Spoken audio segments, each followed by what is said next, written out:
Hi everyone. Before we start, don't forget to like this video and subscribe to the channel so YouTube keeps showing you more content like this. Also, let me know in the comments where you're watching from and what time it is there. Now, let's begin. The clerk in the plexiglass window said, "It's the rain. Carpets, hold on to it. You'll be fine," and slid me the key with a smile that didn't reach her eyes. Outside, the frontage road hissed under 18-wheelers, and the neon vacancy flickered like a tired signal. I'd driven all day from Waco, chasing a job that would probably disappear by morning, and the Pine Star Motor Inn in Hearn was the first sign of light after an hour of pasture and mesquite. Room 117 smelled faintly like old onions and bleach. The carpet squished under my boots as if it had a pulse. I pressed a towel down, and it came up gray.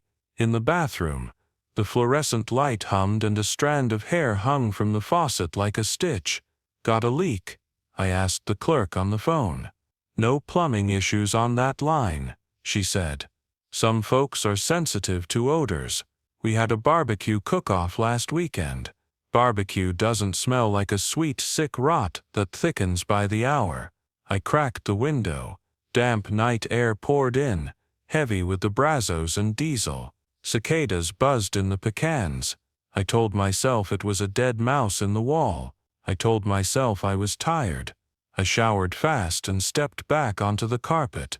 It yielded around my toes, warm in places that should have been cold. When I lay down, springs sighed like someone else had already shaped the bed. At 2, the smell woke me sharp as a slap.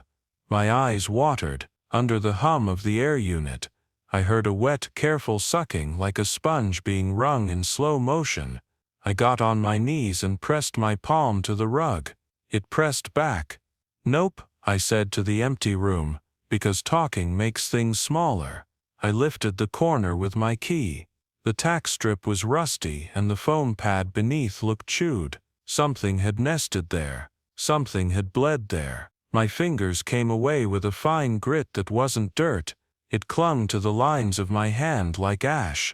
I pounded on the office door in my socks. The clerk opened slow, a paperback folded on her palm. "That room's wrong," I said. "You can smell it from the parking lot." She blinked. "We've had no complaints about 117. You checked into 119. I held up the key tag. 117. Yellow plastic, cracked. She took it and set it next to an identical tag already on the counter. My name was written on both, same ballpoint slope. "The motel's old," she said. "Rooms shift around."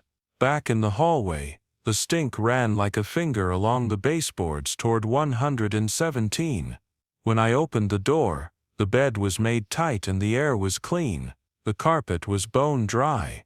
For a second I thought I had dreamed the whole thing. Then I heard the sucking again, fainter, in the bathroom. I wiped a clear circle in the steamed mirror, and saw the bed behind me empty, the blanket smooth, the pillow untouched. In the glass the bathroom door was closing on its own.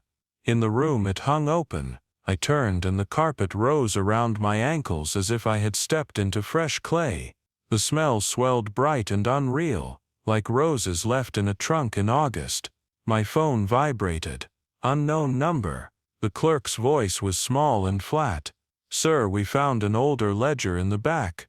Please don't be alarmed, but 117 flooded last summer. A man wouldn't leave. The county said the floor swallowed him." The mirror showed the bed empty again. The carpet under me pulsed once like a mouth, and something deep beneath the foam breathed my name in my own voice. The neon vacancy sign at the Pico Star buzzed like a horsefly, and threw a red smear across the wet asphalt. Rain had only just stopped. The air smelled like hot creosote and old oil. Inside, the office was too cold. A window unit rattling in the wall. The clerk was a thin man in a denim shirt with pearl snaps and a churchy smile that never reached his eyes.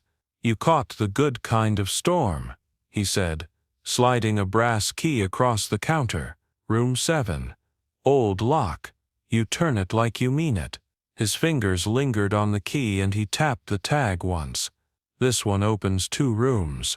I laughed and asked what that meant. He looked past me at the empty highway. Closet door sometimes sticks. If it does, a good tug. Room 7 smelled of bleach and cigarettes baked into sheetrock. A moth circled the lamp. The air conditioner coughed and spit warm air. I called to the office for the Wi-Fi, and his voice came thin over the receiver. Password is Psalm 23. Check the closet if you need extra pillows. The closet door was painted shut to the jamb. The knob was cold, colder than the room, like something kept on ice. I put my shoulder into it.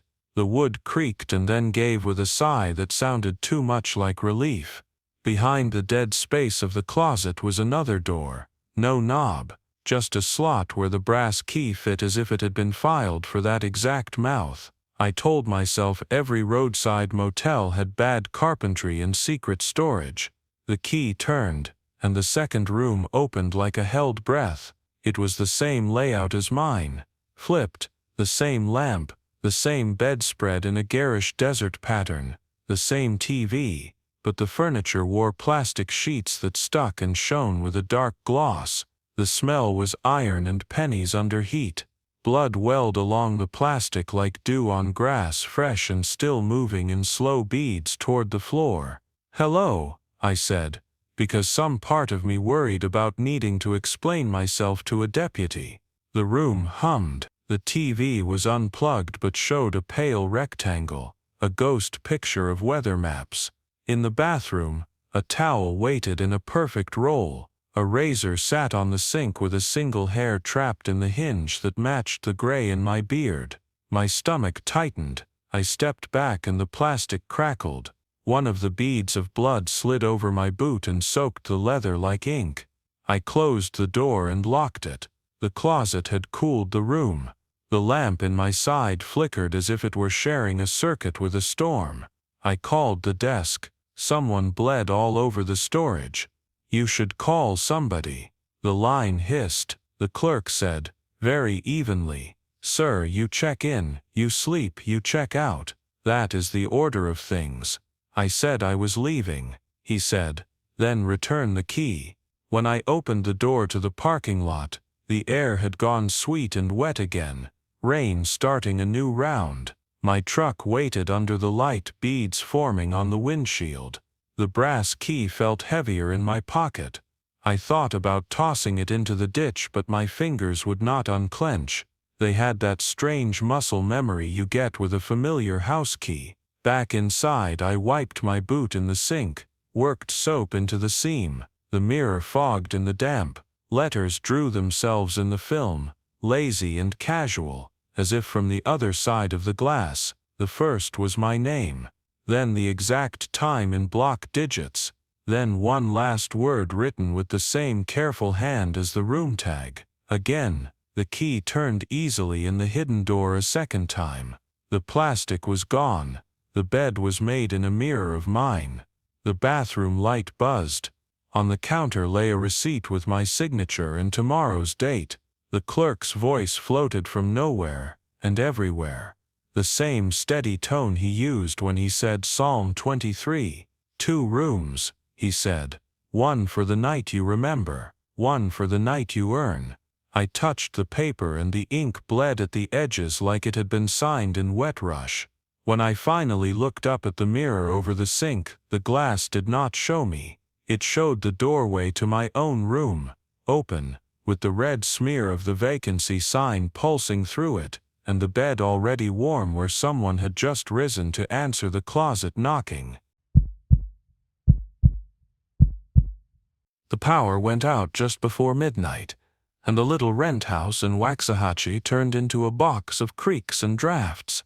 I lit the candle I keep in a chipped mug, the one that smells faintly of old coffee and vanilla wax, and sat at the kitchen table with the storm tapping a soft coat on the windows. The air felt heavy and clean, like it does after August heat breaks, and the only sound was the wind running a hand through the live oaks. When the knock came, it was small and careful, as if the knuckles were feeling their way across the wood. I looked at the stove clock, dark as a winkless eye, and then at the dead porch light. The neighborhood was a line of black roofs against a stubborn strip of clouded moon. The knock came again. 3 beats, the kind you make when you do not want to scare someone. I stood without meaning to. "Who is it?" I called. My own voice answered, muffled by the door and the tough weather stripping I glued on last winter. "Help me," it said. Same cadence, same tired throat. I felt the hair on my forearms stand in a cold wave. "Who is it?" I asked again, trying to throw a laugh into it like a rock into a pond. "It's me," the voice said. "Nathan, you left your wallet in the truck." My name sounded wrong, like a mirror that shows one ear higher than the other. I had left my wallet on the table beside the candle, a brown square in a ring of wax. I put a hand to it. The leather was warm. The voice on the other side changed, softened, the way I speak to the neighbor's kid after his basketball goes into my yard. "Please, I am hurt." Lightning flattened the yard white. Through the peep I saw only the spread of my porch, the old doormat with "Welcome," worn to welk. No shadow, no shape, only rain pocking the step and a moth battering the glass. "Tell me something only I would know," I said. "Your father's pocket knife is in the junk drawer, 3rd slot back, under the batteries that never fit anything. The blade sticks at half." I reached without thinking. The knife sat where it always had since the funeral, in the dust of loose screws. My thumb found the notch and the blade fought me, then clicked open with a small animal sound. "Don't open the door," I said. My voice outside took a breath. I could hear it move closer, the sound of air turning at lips. "Then listen," it whispered. "Count to midnight. If you make a sound before you finish, you let the wrong one in." The room shrank to the width of the door. The candle ticked in the mug. The storm turned the trees into glass. I started to count under my breath, and with each number I heard another voice behind mine, speaking in time, older, younger, hoarse, whispering the same numbers, a choir of me folding in from far rooms. At 12 the knocking began again from the back door, stubborn and polite. "Front, Nathan," my voice said, close enough that I could fog the peephole if I leaned. Never the back. I took a step and the kitchen window flashed my reflection, candle lit and pale, except my lips were already moving before I spoke. The front knob twitched, the back one answered. Wood sighed, hinges woke. Somewhere in my house a door was opening the way a mouth opens to drink. On the porch my voice said one last thing, warm as breath in my own ear. "Thank you for waiting up for me." When the front door gave, it swung into black wind and rain, and a shape that fit my skin like an old shirt, and I understood the rule I had just obeyed. I had not kept something out. I had let something in that had always known where I lived. The candle went out as if pinched by a hand that matched mine. The Prairie Star sat a quarter-mile off Highway 90, a low strip of rooms with sun-faded doors, and a buzzing red vacancy sign that stuttered like a bad heart. Heat still held the parking lot even after dark. The air smelled like hot rubber and bleach. One night, I told the clerk, a woman in a denim vest with a silver cross that flashed when she turned. "You get the trucker rate if you pay cash," she said. "Room 12. Air runs cold if you kick it." I carried my duffel through a choir of cicadas and a soda machine that rattled like a cough. Inside, the room was all Texas Motel, rough-sheeted bed, a print of bluebonnets, a bathroom with tile that had seen too many shoes. I turned off the light over the sink and flopped onto the mattress, groaning at the spring in my shoulder. When I looked at the big mirror over the dresser, the bed was smooth and untouched. My eyes watered. I raised a hand and waved. In the glass, nobody waved. Just a neat bed under a dead ceiling fan. "Cute," I said to nobody. I walked into frame, stood where the glass should have caught me, and saw only the room the way a cleaner would want it. I pressed my fingertips to the glass. It felt warm. The AC coughed and spit colder air. I pulled the blanket, wrinkled the pillow, even dropped my boots on the spread. In the mirror the boots sat alone on a flat bed. The space where my legs should have been was only vacancy.